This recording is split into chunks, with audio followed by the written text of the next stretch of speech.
Hello, good morning, good afternoon, or good evening, depending on whereabouts you're joining us from. Welcome to the R&M virtual event, where you will have the results of the 2022 R&M Investor Services Survey presented to you.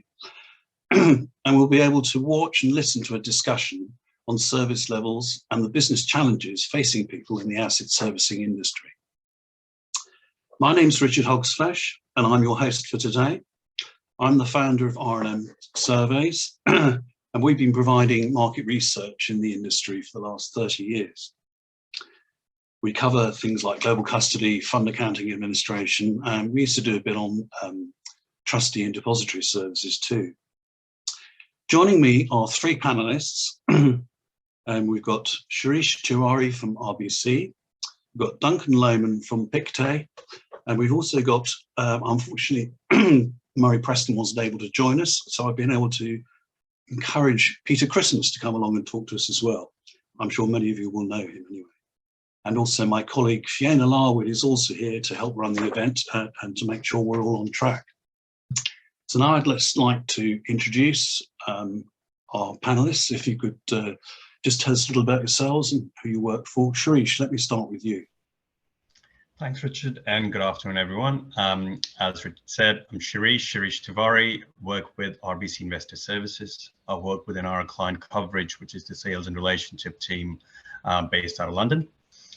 Been with the bank for a bit over 16 years, and I've been in various capacities, but I've been with the client coverage team for the last 4, focusing mostly on UK-based asset and wealth managers. Thanks. Thanks, Shirish. Duncan, let's come to you. Thanks, Richard, and welcome everyone. My name is Duncan Lowman. I work at Pictet Asset Services in the Business Development Group. Been with Pictet now for just 10 months, career spanning about 30 years, the lion's share of that, 20 of them with my ex-colleague Shirish at RBC, most recently with Link Group. So yeah, that's me. Right, thanks, Duncan. Peter, let's come to you. It's your turn now. I'll mute Duncan. Yeah, good afternoon, everybody. Peter Christmas. I first got involved in the custody industry in 1988. Not sure how many of you can remember that. And I guess over the last 34 years, I probably worked for nearly all of the people in the survey, with the exception of Pictet and RBC. And worked in a variety of different countries and indeed continents. For the last 6 years until 2 weeks ago, I was Director of Client Management Business Development at NatWest Trustees and Depository Services in the UK. And 2 weeks ago, I decided, well, more than 2 weeks ago, but 2 weeks ago, I took a step back from full-time employment. I've set up my own company, Peter Christmas Advisory, and I'll be looking to do consulting and board advisory work, particularly focused on the UK funds industry. Lovely, thanks very much, Peter. Fiona, do you want to just say hello to everybody? Tell us what you're doing. I know you're going to be in the background looking after us, but just say. Hi everyone, so I'm Fiona. I work for R&M for Richard.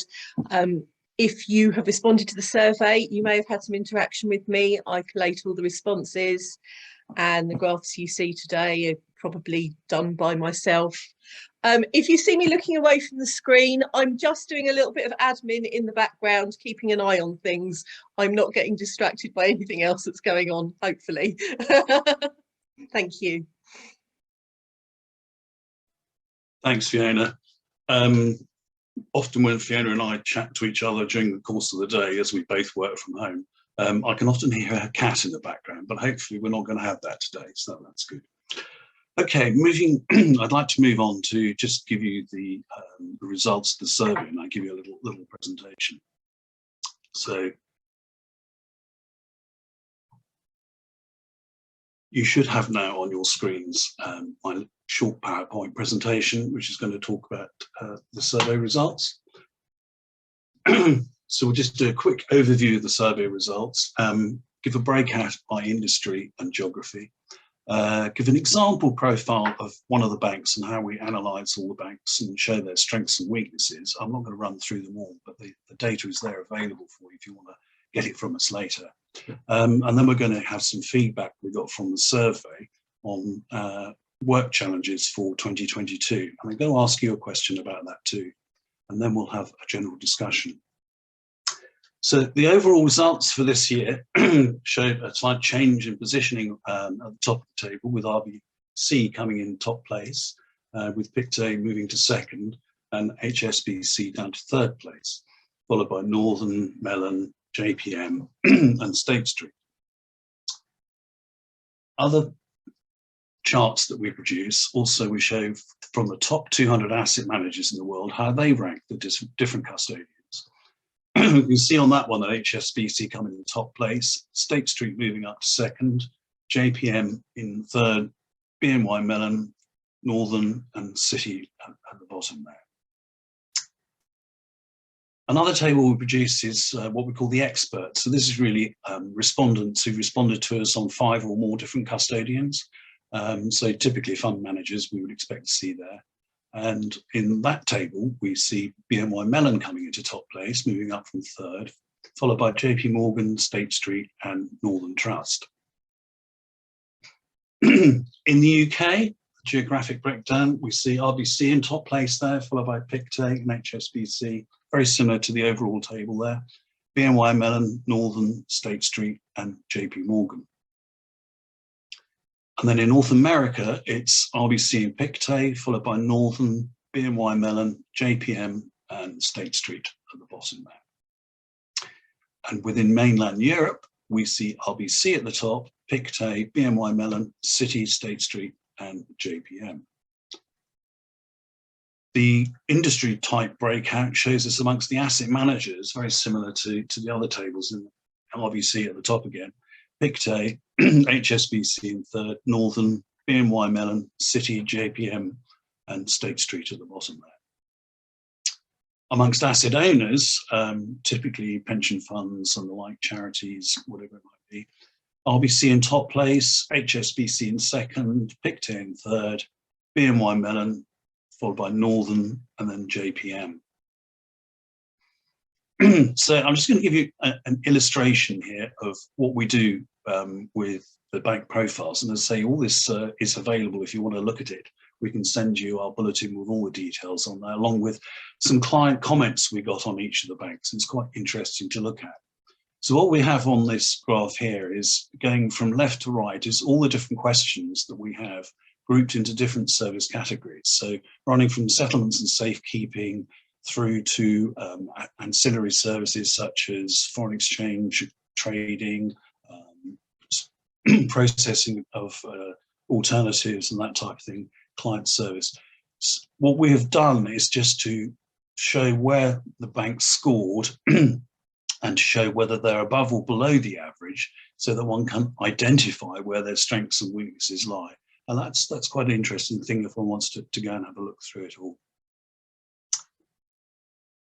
So some of the comments that we got, I think one thing summed it up quite well, really. One person said, we've given scores of 3 for this question, that's client service. And the reason is sometimes it can take a very long time to get a response from our day-to-day contacts, even longer to get a resolution. A lot of our queries have to be passed up to different teams, which tends to slow the process. We did find with some of the comments that we got that there was had been a lot of concern in the last year about turnover of staff at providers and the time and effort it takes from the point of view of people at the client side to train up their new contacts, get them used to their business and fully on board with everything.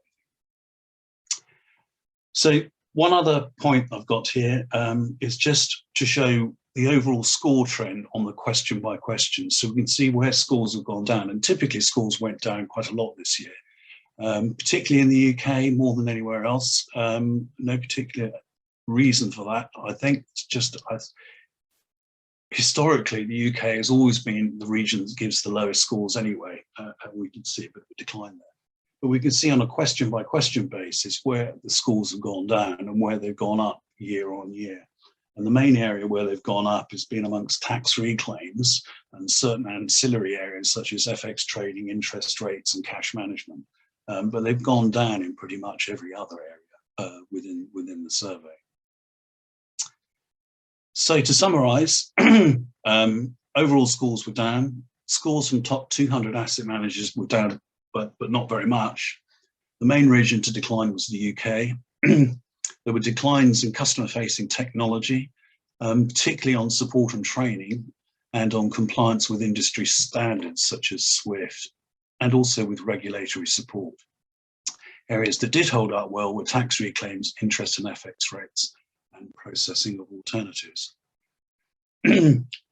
One respondent noted, and I think it summarised the general feeling across the board, that there's been a decrease in expertise in certain areas over the last 12 months, an increase in queries, an increase in the time it takes to resolve, an increase in the lack of knowledge and understanding, and I fear that the common goal may be lost.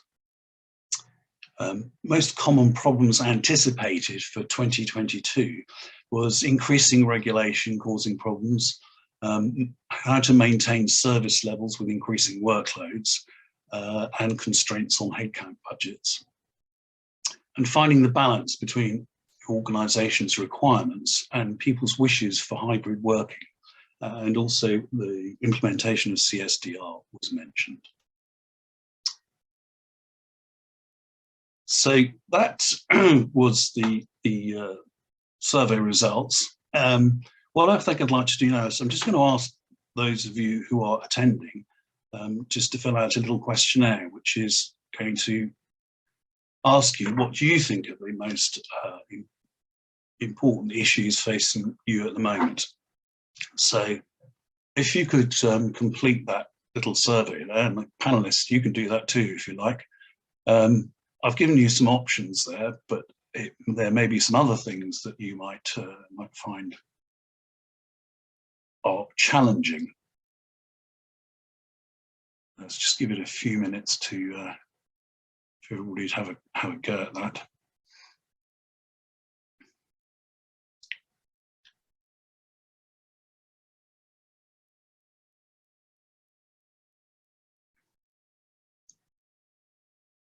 I was going to say, if there was a particular work challenge that I've not put down there as an option, you're very welcome to tick the other box, and perhaps by using the Q&A, just tell us what your particular work challenge is that you're facing at the moment.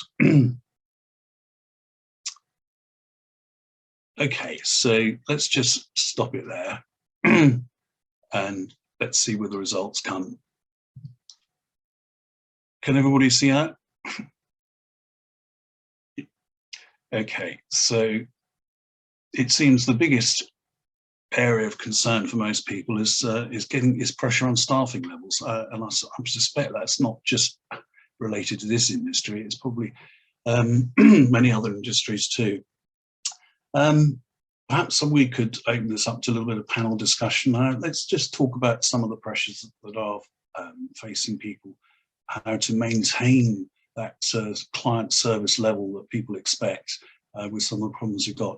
Shirish, could I come to you first and perhaps ask from the RBC point of view, how you're dealing with those issues at the moment? Yeah, no, absolutely. So thanks for the question, Richard. In terms of staffing levels, I think the pressure is not only on the service provider, but also the client. And the pressure on the client probably is coming from as the industry is evolving, the market's changing, they would want to diversify. And similarly, the impact of regulation, they're trying to outsource more. And as they're trying to outsource that activity, a lot of it is because the staffing pressures and then coming that out to the service provider.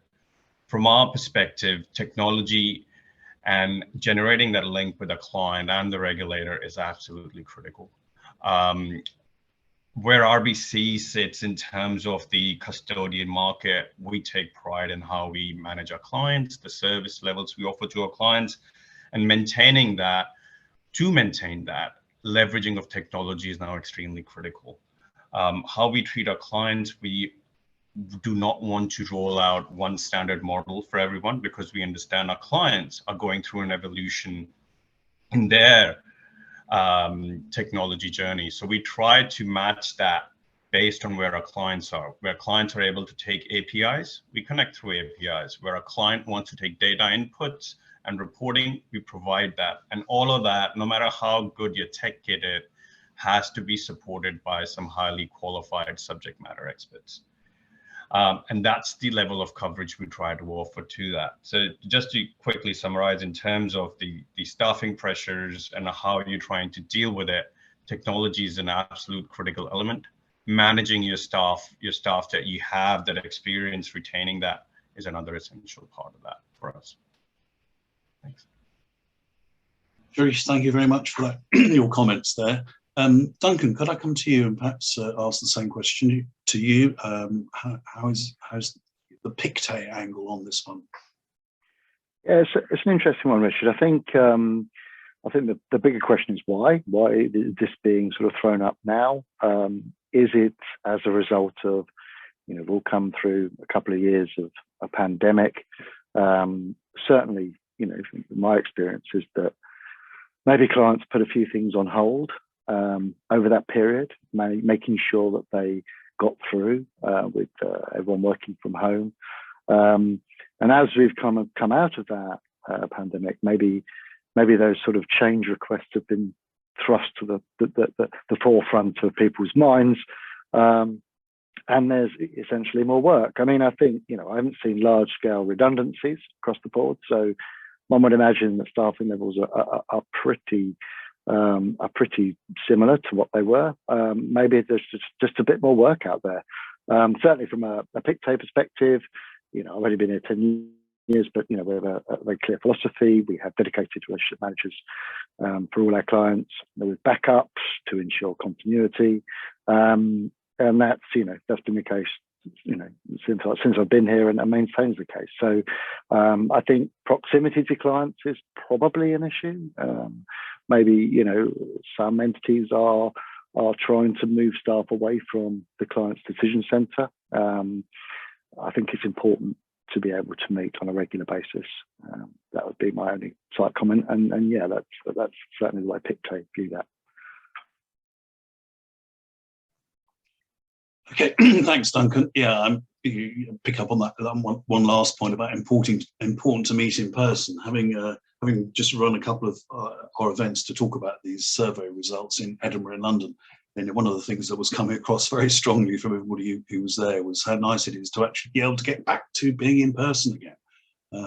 Anyway, can I come to you, Peter, and just ask what your take is on this? Now you're an independent consultant. You can give us the full benefit of your thoughts. Of my 2 weeks experience. So I guess for me, one of the things that I've seen, and probably everyone else has seen this on LinkedIn, there's a lot of expertise that's moved out of core custody into either fintech or alternatives. Somebody described to me last year, I think it was in November, that the alternative fund administrators hiring was the biggest war for talent that they've seen in 20 years in the industry. So I think there's a few things that are sort of, if you like, not helping the custodians. Is, let's say, it's seen as a bit more glamorous in fintech or a bit more glamorous in the alt space. But then, when it comes down to it, what makes good service, and maybe this is a bit oversimplified, but it's basically people with the right expertise and people with the right information. So, the expertise, I think you mentioned something, Richard, about there being a perception that it took too long to train people up, but actually it should take time to train people up, right? So if if you're delivering excellent service, you need a good amount of training to do that. Just having a 1 hour handover isn't good enough. And I guess the other thing is what technology is supporting. So we know kind of broadly what technology there is delivering core services, but what technology is there that's available to the people talking to the clients to enable them to have a better conversation? So what trends can they see in the information? What kind of benchmarking can they do from one client to another so they can really start to add value? And I think that's something we're going to see a lot more of. Lots of people are talking about data and the importance of data.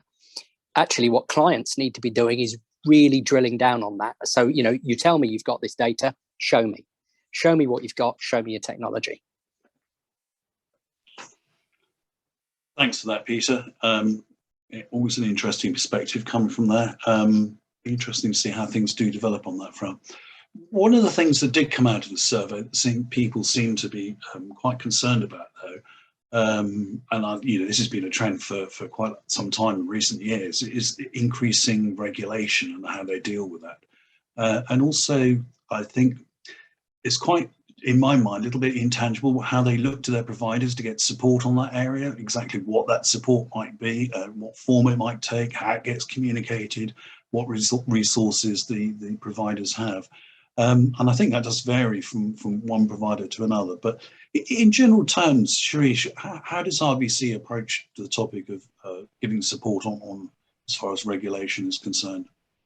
Yeah, there are two key elements when it comes to regulation, and we're seeing a lot more of that. And this is not necessarily a new topic. The impact of regulation, we've been seeing the trend for the last few years, it's only increasing. And from our perspective, the way RBC treats it, we have a regulatory solutions group within the bank.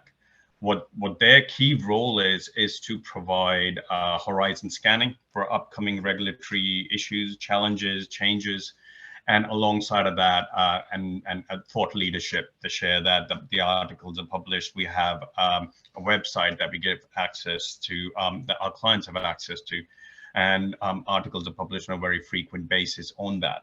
But in addition to that, once a regulation has gone live, how do you provide a continued support? So from the client perspective, it's BAU.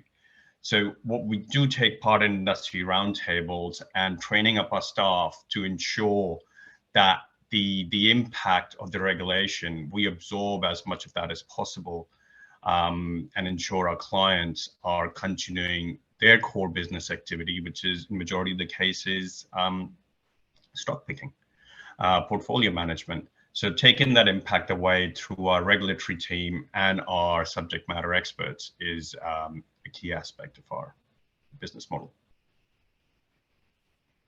Thanks, Shirish.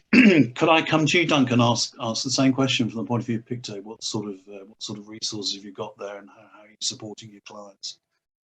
Yeah, look, it's an interesting one, because I think the industry as a whole has probably got it wrong for a long time as well. I think, the general regulatory support philosophy was regurgitate what's happening in the market, and top and tail it. And I think that sort of like then ticked the box. Whereas in reality, I think you need to really think about what do your clients need. There's no point telling a client that only has custody relationships in either an omnibus pool or segregated, and anything about the funds world, because that's totally irrelevant, right? I mean, why would you just chuck out a load of stuff to them? So I think it's about tailoring your messaging. I think another key point, and this is something we're talking about at Pictet quite a lot at the moment, is to give the frontline staff the knowledge, the expertise. You don't expect them to be compliance experts overnight, but do expect them to understand what it is that's coming down the track. It's all very well telling somebody something's happening, but then to say, what does this mean for you, Mr. Client, Mrs. Client? So I think that's the key part, is to get that understanding right, and then deliver tailored information. And that's the dialogue we're having internally at the moment, is how we can sort of, revamp that world. But certainly it's something, as you both alluded to, isn't going away. Certainly from my time at Link, I can testify to that. Thanks, Duncan. Peter, have you got any thoughts on this particular area? Yeah, I think this is really important. I mean, I would say in my role at NatWest, the most, let's say, interesting, challenging conversations that I had with clients, and particularly at the boards for the UK funds, was about regulation. And they were really interested to know. And I think it's really important for the senior client-facing people to have a grip on, obviously, what's out there, what's the impact on the service provider, and what's the impact on the client, and then what are you hearing from other clients? And I think this is going to become more important. And just referring to, there was a letter, Dear CEO letter, issued to all of the custodians, fund administrators, etc. in the UK must be about 12 weeks ago now, which basically said there are 4 things we're concerned about. You as service providers need to address all of these things. So I would say all of the service providers in the UK in this example need to be aware of exactly what that letter says and exactly what they're doing about it, because the fund boards and other senior management should absolutely be asking their service providers to comment on those things. So it's a skill. I would say when I first started in the custody industry, we knew about settlement timescales, we knew about deadlines, we knew about what happened in each of the markets, broad corporate actions, etc., all that stuff. Regulation was something other people worried about. I would say that's changed massively now, and that because regulation is happening to clients in every jurisdiction, and it's happening differently, and particularly now with the UK outside of the EU, you're going to get more UK specific legislation. So the problem for clients who are in multi jurisdictions is going to get more difficult, and the service providers are going to need to know more about it. Thanks, Peter. It's always another area which strikes me as being somewhat interesting as the custody world changes too. The growth of sort of digital assets and things like that, and how does one deal with those things? Is that becoming a bit more of a challenge for the banks at the moment? Shirish, what's your view? And I think it definitely is a challenge because as your standard, more traditional investment wealth managers look to diversify and gain that arbitrage, gain that return, they're looking at these alternative assets. I'm staying away from the private equity world for now, just focusing on the crypto. And in that aspect, purely from an RBC perspective, I think we've taken maybe a slightly more conservative stance than what some of the other global custodians might have seen. We generally tend to service more regulated funds. SEC have only recently approved some of these crypto funds out in the US. Looking at the offshore market in Luxembourg, some of the funds might be launched later in the year. But from RBC's perspective, as of right now, we're going through a proof of concept internally on how we can support such funds. I think what we also need to kind of decide as a service provider, where is your space in the market? We never really want to be a bank that does everything for everyone. If there is a new shiny thing out there, do you really need to go for it? And that's probably where a lot of times, leading to your previous question, you might fall back from a regulatory perspective, from a service perspective. So you really need to hone in on what is your niche and what you really want to do in the UK market. Currently, from our perspective, that's not a place we're looking to enter at this point in time. But there's definitely a little bit of demand out there for sure. Yeah, thanks, Shirish. Duncan, let me ask you the same thing about how you see the demand for digital assets and how you're coping with that at Pictet. Yeah, look, Shirish hit the nail on the head when he said, conservative company like RBC. You might want to multiply that a little bit more for ourselves. It's not something again that's at the forefront of what we're doing. I think it's an interesting space for sure, and there's plenty going on in that world, as we've all seen over the past few weeks. So look, I can't really have much more to what Shirish said. I'll just echo his comments that it's an interesting space, but not something I think people are going to be jumping into feet first right at this moment. No, fair enough. Must admit, it's not something that greatly appeals to me at the moment. Peter, any thoughts on the topic? Yeah, maybe a slightly different view. I was in 2014, I was working for an innovation consultant, and I went to a seminar on blockchain. I'd never heard of it before, Bitcoin maybe. And the way that they talked about it, for me, a penny dropped that you've got people who want to raise capital, and you've got people who want to invest, and you've got 400 different people in the middle taking their own little slice of that, including obviously custodians, fund administrators, depositories, everyone else.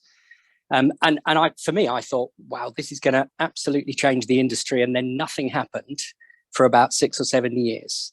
But I would say in the last 9 months, I've heard more discussion about digital assets. And I think, so the first step is, cryptocurrencies, and cryptocurrencies being wrapped up into exchange traded products. And that's already happened in the US, and people are buying those. And therefore, service providers to a certain extent need to think about that, about how do they service that exchange traded product. You've then got digital securities effectively, which hasn't really happened yet, but people are talking about. And, that's where you have a security that instead of being issued in its current electronic form is issued on a blockchain, and therefore it's easy to people to buy that. And the step above that is digital funds. And there are many people. You've got Fund Admin Chain here in the UK, which is now part of Apex. You've got other providers in Luxembourg who are looking to build digital funds. In other words, it's a standard fund, but it can be distributed on a blockchain. So I do see this as happening. And if you look at it, for me, who are the people who are spending the most money on it? It's the biggest custodians. Why are they spending the money? Because they're worried about it. Because, it does have the potential to disintermediate lots of the value chain in custody fund administration, not tomorrow, but at some point. So I think that's why you see, I know that some of the custodians have kind of all of a sudden set up departments of hundreds of people looking at digital assets. So for me, it's not there every day yet, but it's coming quickly. Okay, thank you for that, Peter. That's very interesting. Yeah, you mentioned the fact that the really big custodians having to, they've got to deal with everything, and so they need to put the money into it and invest a bit more into it. It's kind of interesting because over the years that we've been doing this survey, we've seen the number of custodians, the names that appear in the tables has changed quite substantially in recent years, and there's been a lot of consolidation, as we know. I guess the most recent one being with BBH and State Street. What does the panel feel? Do you feel there's going to be further consolidation in the industry, or is it going to stop here? I know that both Pictet and RBC are more specific players and not trying to cater for the entire market, but you might have a view on where you think the market is going. Shirish, can I ask you that question? Yeah, sure. So yeah, that's a very interesting space, especially in the UK right now. Consolidation is front and center of most things, both on the provider side and the client side. BBH and State Street, yeah. Recently we saw news that there might be potentially Credit Suisse and State Street. Who knows? I don't think it's going anywhere anytime soon. I think there's going to be more consolidation in the industry, and I personally am not necessarily in favor of that. Some clients might benefit from it, but the service levels custodians like BBH, Pictet, RBC can provide to their clients today, it's not necessarily what you might see from a big custodian. The type of clients, the niche that we've generated for ourselves in the market, you won't necessarily, that type of client, when you're looking at clients that are between 5 to 50 billion, that type of market might not necessarily generate the same service levels out there. So yes, there's consolidation, and I think it will continue into 2023. And I mean, there's little to say in terms of that outside of what I've just mentioned. But what I also think is service providers would look to consolidate or bring in other disruptors from the market, for example, fintechs, etc. They might come into the custodian world to provide some of the, or to retain some of the service levels that you used to have in the past. Okay, that's an interesting point, Shirish. I have to say, just thinking back over the number of mergers that have been over the years, the one that gave me the greatest joy was seeing Bank of New York and Mellon merge, only because it gave a wonderful opportunity to crack a few jokes around Boney M. Anyway, Duncan, can I ask you what your thoughts are on that consolidation? Sure. I mean, I think that consolidation is definitely going to be a theme for the coming years, and then there are a number of reasons for that. I think let's start with the asset management industry as a whole first up, and I think there is an awful lot of people doing the same thing, and so it is inevitable that there will be a level of consolidation, and it could be for a number of reasons, right? I mean, you could get a desire for more investment capabilities or products, even to manage sort of risks more effectively, or just to increase the presence. So you've seen quite a lot of movement in the asset management world, which is linked to those things. On the asset servicing side of things, I mean, there's been quite a lot of consolidation, as you mentioned, over the years. Is there going to be much more?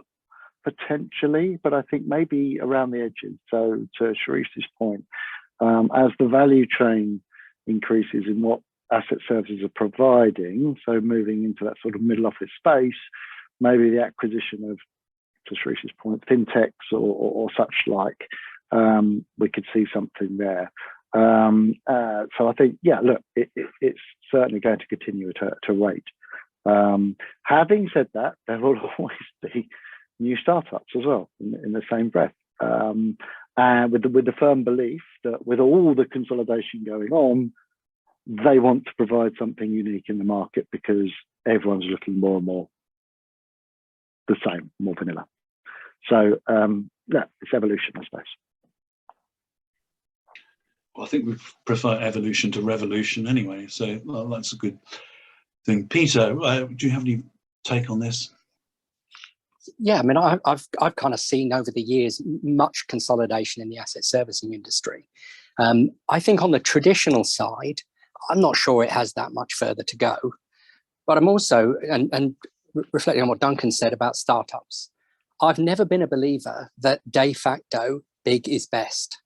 I think with the way technology is going, and what we said earlier about regulation, a lot more regulation locally, that actually there should be more of an opportunity for people to be specialists at different parts of the value chain. And actually trying to be all things to all people, I'm not sure that's right in the long term. Where the real interesting consolidation is happening is in the alternatives industry.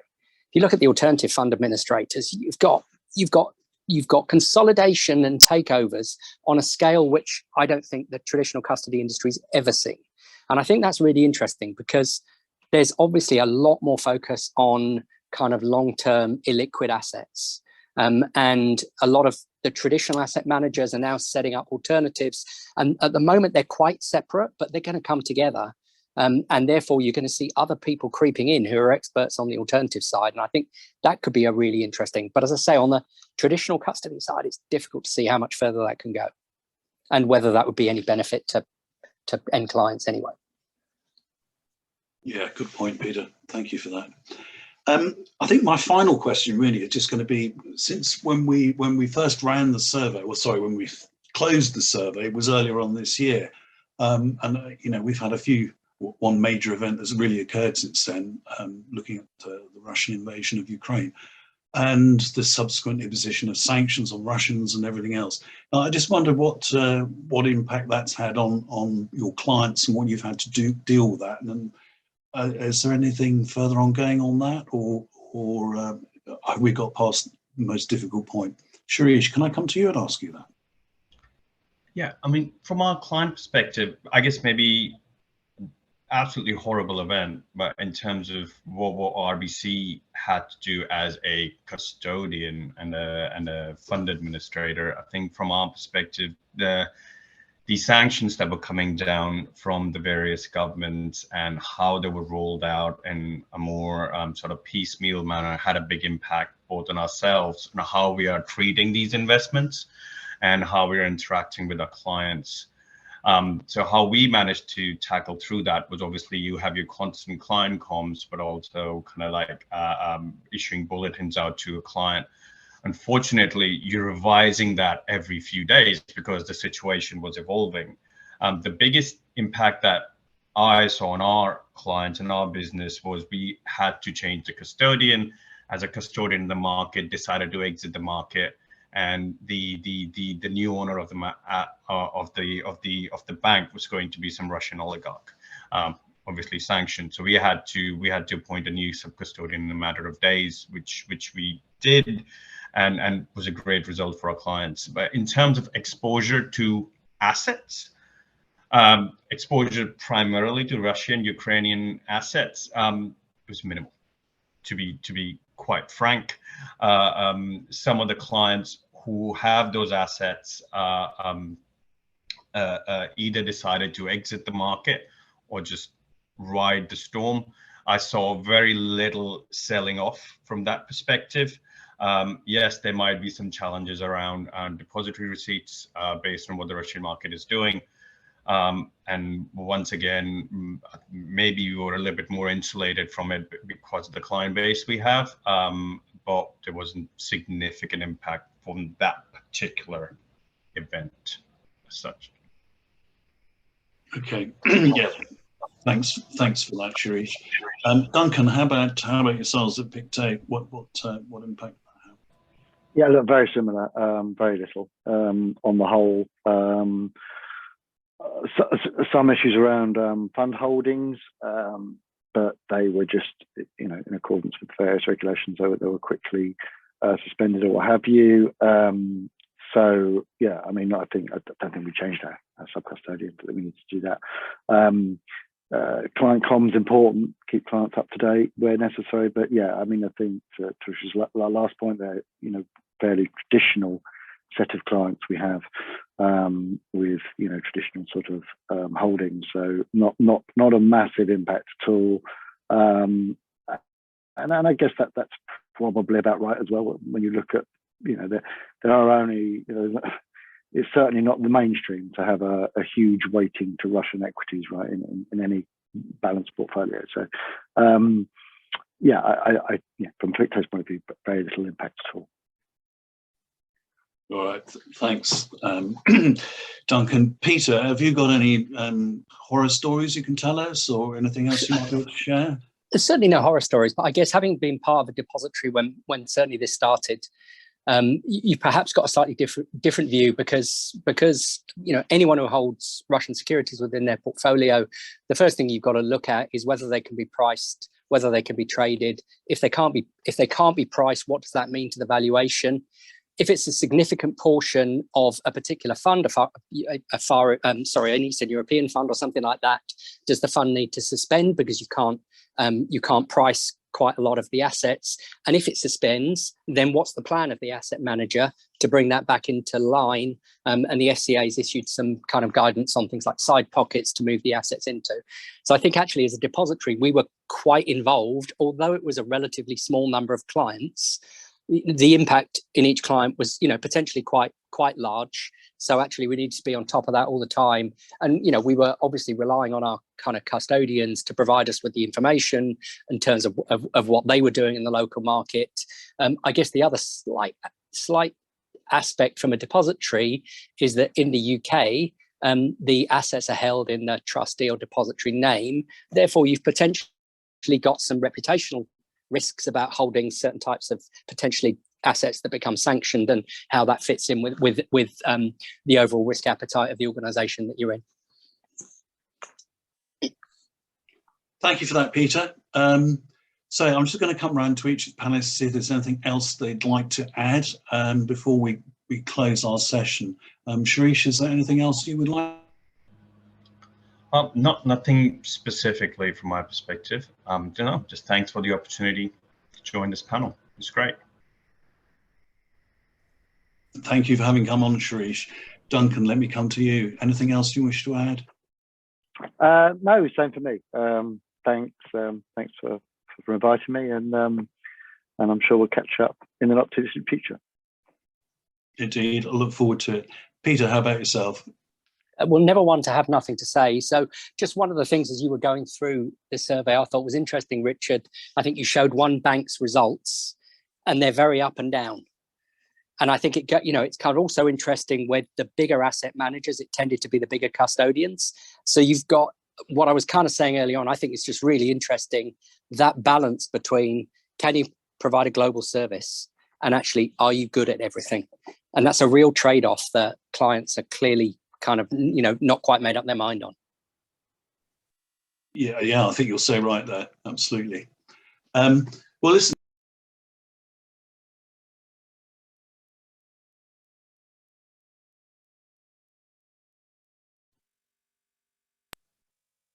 I suddenly realised I hit the mute button accidentally. Apologies for that. So let me start again. Just to close, I'd like to thank everybody for having come along, for our panellists, for their wise words and their thoughts, to Fiona for doing all the good work in the background, and thank you all for having attended. Goodbye.